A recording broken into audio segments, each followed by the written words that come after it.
আজ আমরা ক্লাস 7-এর রায় ও মার্টিনের প্রশ্নবৈচিত্র্যার সেকেন্ড সেমেটিভ ম্যাথ সম্পূর্ণটা আমরা করব। ফার্স্ট মডেল নাম্বার 1 1 নম্বর স্কুল থেকে আজকে করব।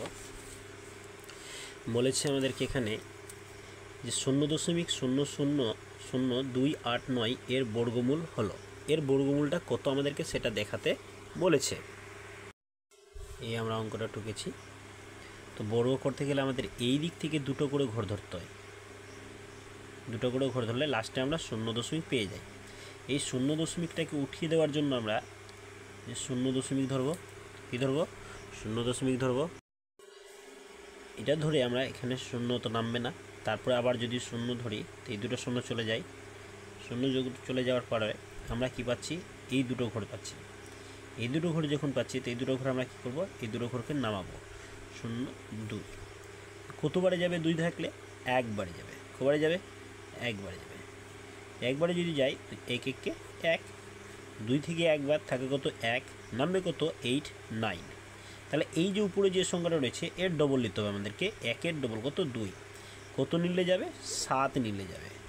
এইটাকে এটা দিয়ে গুণ করতে হবে। যদি আমরা গুণ করি 27কে 7 দিয়ে গুণ করি তো সাথে সাথে কত? 49-এর 9, হাত থেকে 4, 7 গুণে 14, 14 আর 4 কত? 18। তাহলে মিলে যাচ্ছে আমাদের 189। তাহলে এখানে যে সংখ্যাটা হচ্ছে সেই সংখ্যাটা আমাদের দেখতে হবে যে 0.1717। তাহলে এটাই হবে আমাদের উত্তর, ঠিক তো? এটা হবে। দেখো পরের অঙ্কটা বলেছে 64/147-এর সঙ্গে কোন ক্ষুদ্রতম সংখ্যাকে গুণ করলে গুণফল একটি পূর্ণবর্গ সংখ্যা হবে? 4 3 2 7। কোন সংখ্যাটা? আমরা এখানে এই সংখ্যাটা দেখে লাস্টে যে মৌলিক সংখ্যাটা রয়েছে এই সংখ্যাটা দেখে আমরা বলতে পারি যে বি দাগের অঙ্কটা অর্থাৎ 3 হবে, ঠিক? তো আমরা কি করে বুঝবো? সেটাকে আমরা লসাগু করব। কাকে? এই 64কে। 64কেও আমরা লসাগু করব। 2 বারে করো, 2 3 6, তো 2 2 কত? 4, আবার 2 2 16, 2 32, 2 2 8, 2 16, আবার 2 দিয়ে 4, 2 2 2 4, ঠিক? আবার আমাদের কি করতে হবে? 147কেও করতে হবে। 147কে 3 দিয়ে যাবে প্রথমে। 3 4 কত? 12, 3 4 12, 3 7 21, 3 7 21, তো 3 9 27, 27 যাচ্ছে কত? 49, তো 7 বারে যাবে, 7 7 49। তাহলে এদের সমান আমরা পেয়ে যাচ্ছি যে দেখো দুটা, এই দুটা, এই দুটা। তাহলে 2-এর বর্গ পাচ্ছি 2-এর square into 2 square into 2 square. নিচের জোড়া কি পাচ্ছি আমরা? দুটো 7 পাচ্ছি। তাহলে 7-এর স্কোয়ার মানে 7-এর বর্গ পেয়ে গেলাম। তাহলে 3-এর বর্গ পাচ্ছি না। 3-এর বর্গ করতে গেলে কত দিয়ে গুণ করতে হবে? আমাকে এখানে গুণ করতে বলেছিল। গুণ করলে গুণফল একটি পূর্ণবর্গ সংখ্যা হবে। তাহলে এর সাথে আমরা কাকে গুণ করবো? 3কে গুণ করবো। 3কে গুণ করলে একটা পূর্ণবর্গ সংখ্যা হয়ে যাবে, যেটা বললাম যে বি দাগেরটাই হবে। দেখো পরের অঙ্কটা আমরা করব। কি বলেছে? যদি x - y স্কোয়ার সমান 4 - 4y প্লাস y স্কোয়ার হয় তাহলে এক্সের মান হবে। এক্সের মানটা কত হবে? তাহলে আমরা জানি কি, আমরা যদি a - b স্কোয়ারের সূত্র জানি তাহলে a square minus 2ab plus b square. এই সূত্রটা ধরে আমরা অঙ্কটা টুকেছি। তো টুকতে গেলে কী হবে? আমরা এটাকে যদি a ধরি, কী ধরি? a ধরি। এটাকে যদি আমরা a ধরি তাহলে এটা a, এটা b, তো a মাইনাস বি স্কোয়ার। তো সূত্রটা যদি করি তাহলে আমরা a স্কোয়ার বলতে কত? 2-এর স্কোয়ার মানে 2 2 4, তো a স্কোয়ার মাইনাস a বলতে এটা 2a, b বলতে কাকে? y-কে জানি, b বলতে y-কে, আর প্লাস কি? y square. তাহলে দেখো আমাদের এখানে সূত্রটা হচ্ছে কি যে a square minus 2ab plus b square. তাহলে আমাদের সূত্রটা হয়েছে এরকম যে 2 মাইনাস y তার স্কোয়ার। তাহলে অবশ্যই এক্সের মানটা আমরা কত পাচ্ছি? এক্সের মানটা আমরা 2 পেয়ে যাচ্ছি। তাহলে আমরা লিখতে পারি অতএব x = 2। তো অর্থাৎ আমরা এইখানে মানটা পেয়ে যাচ্ছি কাকে? এই বি দাগেরটা। 2 মানটা পাচ্ছি আমরা। তাহলে আমরা দেখব এরপরে অঙ্কটা। কোনো ত্রিভুজের 3টি উচ্চতা ছেদবিন্দুকে বলা হয়? কোনো ত্রিভুজের 3টি উচ্চতা ছেদবিন্দুকে বলা হয় লম্ববিন্দু। কি বলো আমরা? লম্ববিন্দু বলে। কি বলে? লম্ববিন্দু বলে। পরে বলেছে একটি বাসের 18 কিমি যেতে 30 মিনিট সময় লাগে, বাসটির গতিবেগ কত? এর আমরা সূত্র ধরবো। যে সূত্রটা কি ধরবো? সূত্রটা ধরবো যে আমরা জানি গতিবেগ সময় দূরত্ব বাই সময়। তাহলে আমরা ওটা লিখে দেব যে আমরা আমরা যাকে জানি যে গতিবেগ কি গতিবেগ গতিবেগ বাই দূরত্ব দীর্ঘ র তৈব দূরত্ব বাই সময় তাহলে গতিবেগ গতৈসি বয়কা গতিবেগ তো দূরত্বটা কত দিয়েছে আমাদের? দূরত্ব দিয়েছে 18 কিমি আর সময়টা দিয়েছে 30 মিনিট। এই কিমিকে আমরা মিটারে প্রকাশ করব। মিটারে প্রকাশ করলে কি করতে হবে? 1000 দিয়ে গুণ করতে হবে, যে 18 গুণিত 1000। আর মিনিটকে সেকেন্ডে করতে গেলে 60 দিয়ে গুণ করতে হবে। কত দিয়ে? 60 দিয়ে। তাহলে দেখো এই শূন্য দুটো শূন্য, তো দুটো শূন্য আমরা এখানে কেটে দাও। কেটে দিলে কি থাকে আমাদের? 6 একে 6, 6 3 18, 3 একে 3 কেটে গেল, থাকলো কত? 10।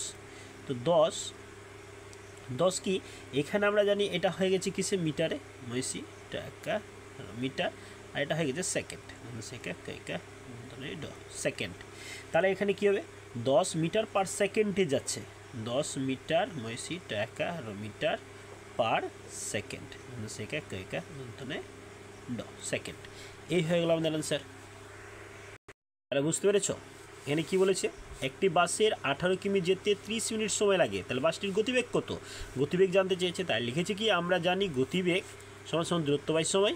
তাহলে গতিবেগ তো থাকলোই, দূরত্ব যা ছিল আমাদের 18 কিমি এবং 30 মিনিটে যাচ্ছে। কত মিনিটে? 30 মিনিটে যাচ্ছে। সেই 18 কিমি বাই 30 মিনিট দিয়েছি। এবার 18 কিলোমিটারকে মিটারে প্রকাশ করেছি। কিলোমিটারকে মিটারে প্রকাশ করলে 1000 দিয়ে গুণ করতে হবে। 1000 দিয়ে গুণ করেছি। আর মিনিটকে সেকেন্ডে প্রকাশ করলে 60 দিয়ে গুণ করতে হবে। ঘন্টা মিনিটকে যেহেতু থাকলে তো সেটাকে 60 দিয়ে প্রকাশ করতে হবে। তাহলে ডবল শূন্য কেটে যায়, একটা দুটো, এখানে দুটো কাটলো। 3 একে 3, 3 6 18, 6 একে 6 কেটে যায়। তাহলে থাকে কত? এই যে 10 মিটার পার সেকেন্ডে যাচ্ছে গাড়িটা। তাহলে অ্যান্সারটা হচ্ছে আমাদের 10 মিটার পার সেকেন্ড। পরেরটা দেখবো আমরা 2 এর 1, যেহেতু আমাদের এই পর্যন্ত হয়ে গেছে। একটি বর্গাকার জমির ক্ষেত্রফল 3600 বর্গমিটার। কত? 3600 বর্গমিটার। ওই বর্গাকার জমির চারিদিকে বেড়া দিতে ঘিরতে 5 টাকা প্রতি মিটার হিসেবে খরচ পড়বে। তাহলে আমরা দেখব যে ক্ষেত্রফল, এখানে বলেছে ক্ষেত্রফল দিয়েছে আমাদের কত? 3600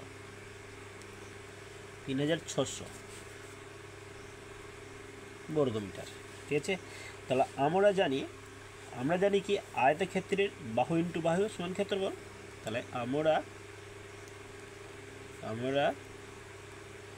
জানি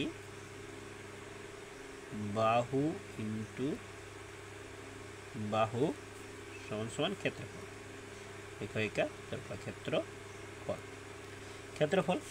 তাহলে আমরা জানি কি এখানে যে বাহু স্কোয়ার, কারণ দুটো আছে তাই জন্য স্কোয়ার দিলাম, সমান কত? ক্ষেত্রফল আমরা পেয়েছি কত? 3600। তো এর বর্গ এর স্কোয়ার যদি উঠিয়ে দিই তো বাহু ইজুকাল টু কত হবে আমাদের? √/3600। তো বর্গ জানি কি দুটা করে ঘর, তো দুটা করে ঘর যদি জানি তো বাহু সমান কত? যদি দুটা শূন্য থেকে একটা শূন্য, আর 6 6 36 মানে একটা, তো 60। এবার আমরা জানি এখানে একটা জিনিস, তাহলে আমাদের বাহু হয়ে গেল 60 মিটার। তাহলে এর পরিসীমাটা আমাদের বের করতে হবে। তাহলে পরিসীমাটা কত হবে? অতএব পরিসীমা হবে 4 × 6, 6 4 কত? 24, 240 মিটার। এবার আমাদেরকে বলেছে যে প্রত্যেক মিটারে 5 টাকা করে খরচ হচ্ছে। তো চারিদিকে বেড়া দিয়ে ঘিরতে 5 টাকা করে হিসাবে খরচ হচ্ছে। তাহলে 240 টাকা খরচ হয়। চারিদিকে বেড়া দিতে মোট খরচ হবে 240 × 5, কারণ প্রত্যেক মিটারে 5 টাকা করে খরচ হচ্ছে। তো 0 গুণ করলে 0, 5 4 20, 5 2 10, 10 আর 2 12, অর্থাৎ 1200 টাকা তার খরচ হবে। পরেরটা আমরা দেখব 2 আগেরটা। 35/42কে কোন ভগ্নাংশ দিয়ে গুণ করলে গুণফল বর্গমূলের 2 হবে? তা আমরা এখানে ধরে নিব যে ধরি সংখ্যাটি x। ধরি সংখ্যাটি কি? x। ধরি সংখ্যাটি সংখ্যাটি x। ধরি সংখ্যাটি কি? x। আমাদের এখানে বলে দিয়েছে 35 বাই কত? 35/42। কত 35/42 সংখ্যাটি ধরেছি x, তাহলে x ধরেছি সমান সমান আমাদের কত হচ্ছে সমান সমান সংখ্যাটি হচ্ছে আমাদের কত 2, অর্থাৎ আমাদের এই সংখ্যাটা হয়ে যাচ্ছে 4 ধরে নিয়েছি। এই পুরোটা সমান আমাদের কত ধরলাম 4 ধরলাম, আর 4 ধরলে আমাদের x সমান সমান হয়ে যাবে আমাদের কত যে 4 গুণিত এটা এই পারে গুণে আছে, ওই পারে আসবে কিছু ভাগে, ভাগে থাকলে কী হবে গুণ হয়ে যাবে, উল্টে যাবে। তো 42 কত হয়ে যাবে 35। তো 7 6 কত 42, 7 5 কত 35। তাহলে হয়ে গেল কত আমাদের যে x সমান সমান 4 গুণিত 6 বাই কত 5। তো হয়ে গেল আমাদের x সমান সমান কত 4 6 কত 24, 24/5। পরেরটা দেখো বলেছে যদি x + 1/x সমান সমান 4 হয় তাহলে মানে 4 হলে তাহলে x/x² + x + 1 এর মান কত হবে। তাহলে আমরা এই অঙ্কটাকে করি এবার। আমরা প্রশ্নটা টুকে নিয়েছি যে x + 1/x সমান সমান 4 হয়, তাহলে আগে এই মানটাকে আমরা সলভ করি যে x এর মানটা যদি স্কোয়ার করি যে x² + 1/x x সমান সমান 4, ডবল সমান চিহ্ন হয় না, একটা বা লিখতে হয় আমাদেরকে, বা লিখবো। তাহলে বা এখানে বা লিখে করছি উভয় পক্ষে গুণ করি, এর নিচে কিছু না মানে 1 আছে, 1কে যদি এটা দিয়ে গুণ করি তো x² প্লাস কত 1, এটাকে যদি গুণ করি তো কত হবে 4x, কত হবে 4x। এবার যেটা আমাদেরকে সলভ করতে দিয়েছে সেটা হচ্ছে x/x² + x সমান +1। এই মানটাকে আমরা যদি সলভ করি, সলভ করলে কী হবে যে x/x² + 1 + x, এই হলো আমাদের। তারপরে বলেছে কি এই যে আমাদের স্কোয়ারের সূত্রটা যেটা যে a² + 2ab + b² এর সূত্র যেটা হচ্ছে সেই সূত্র হিসাবে যদি আমরা করতে যাই তো 2x মানে কত হচ্ছে 2x সমান হচ্ছে 2 2 4, 2 2 4। তো উপরে x তো হচ্ছে কত এখানে 4x + x। তো 4x + x, তো এখানে 4টা x আর এখানে একটা x, কত হয়ে গেল 5টা x, মানে 5x/x, x কেটে গেল, থাকলো কত 5, উপরে কিছু মানে 1 আছে আর নিচে হচ্ছে 5। তাহলে এই মানটা হচ্ছে কত 1/4 হচ্ছে, 1/4 হচ্ছে। কেন লেখা হলো এটা, এটা লেখা হচ্ছে আমাদের এখানে যে x² + 1, x + 1 যেটা আছে কী আছে x + 1 আছে, এর মানটা কিন্তু হচ্ছে 4x, x + 1 সমান সমান কত 4x। তো এখানে ছিল x² + 1, তো এইটি পুরোটা এই দুটার সমান আমরা লিখলাম কি 4x, আর এখানে একটা x ছিল, তাই তো। তাহলে 4x আর একটা x কত হলো 5x, আর উপরে x, তাই x কেটে গেলো, থাকলো হলো 1/5। তাহলে পরে অঙ্কটা আমরা দেখি। পরেরটা কি বলেছে যে কোনো বর্গক্ষেত্রের ক্ষেত্রফল a² + 6ab + 9b² বর্গ সেমি হলে এর পরিসীমাটা কত হবে। তো বর্গসীমার সূত্র হচ্ছে যে আমরা জানি কি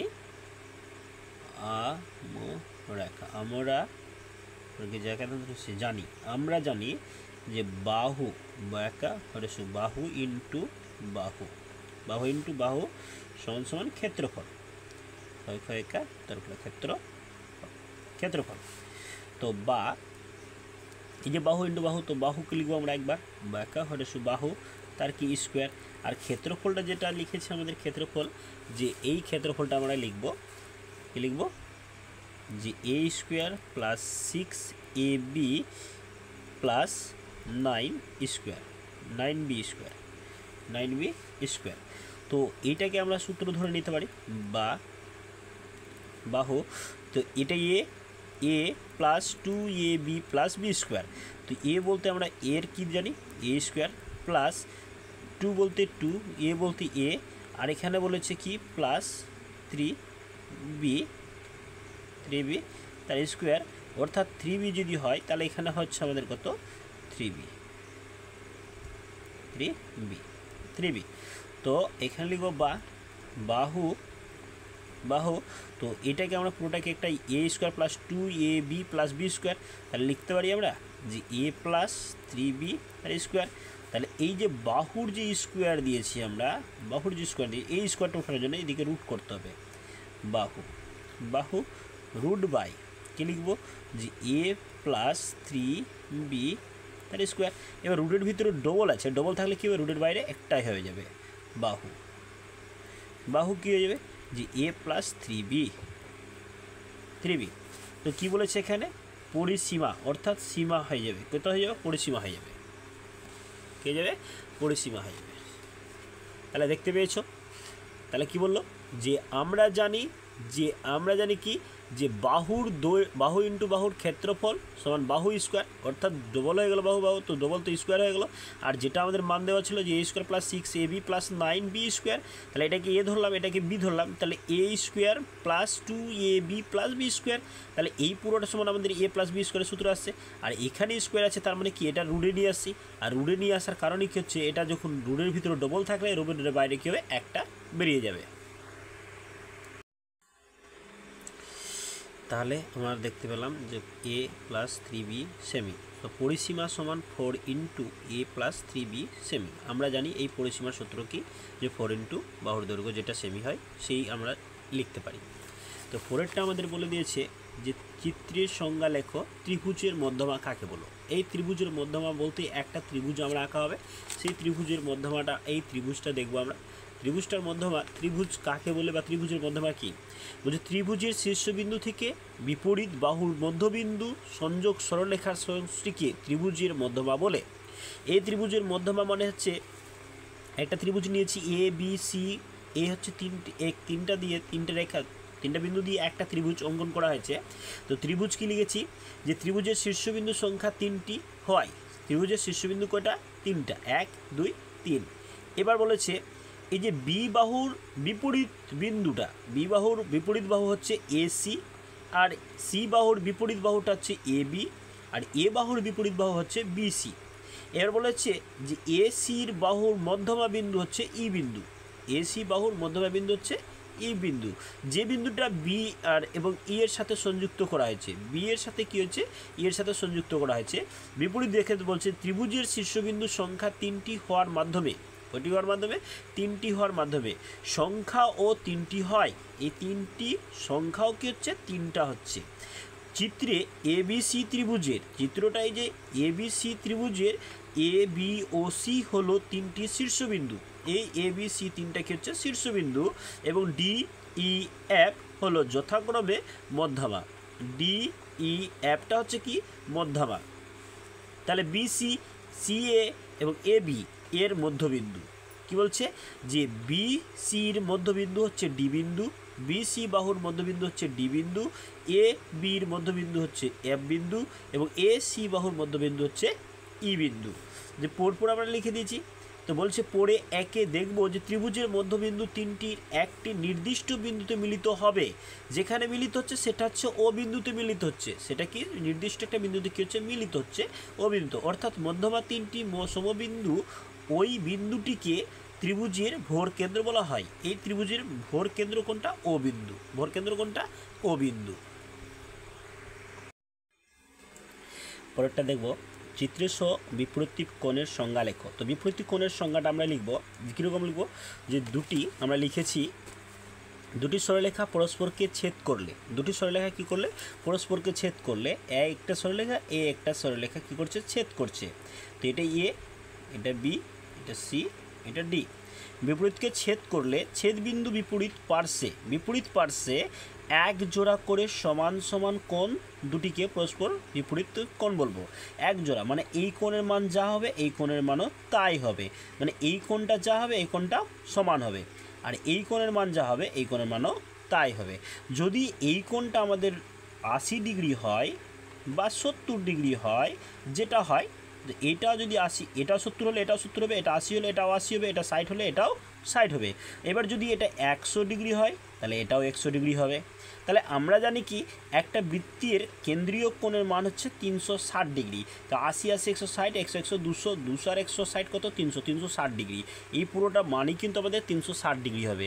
এটা 70 ডিগ্রি হলে এটাও 70 ডিগ্রি হতে হবে। তাহলে এটা কত হবে, 110, এটাও হবে 110। ঠিক আছে, এটা যদি 80 হয় তাহলে এটাও 80, এটা 100, এটা 100, 80 80 160 আর 200 কত হচ্ছে 360। তাহলে এই যে বিপরীত কোণ মানে বিপরীত দুটো কোণ কী হবে, পরস্পর সমান্তরাল হবে। কী হবে, সমান্তরাল হবে। তাই জন্য সমান সমান লিখেছে, দুটি সরলরেখা পরস্পরকে ছেদ করলে ছেদবিন্দু বিপরীত পার্শ্বে একজোড়া করে সমান সমান কোণ দুটিকে পরস্পর বিপরীত কোণ বলবো। ক্লাস 7-এর এই পর্যন্ত আছে করলাম আমরা 1 এবং 2, পরেরটা আমরা এর পরে করব।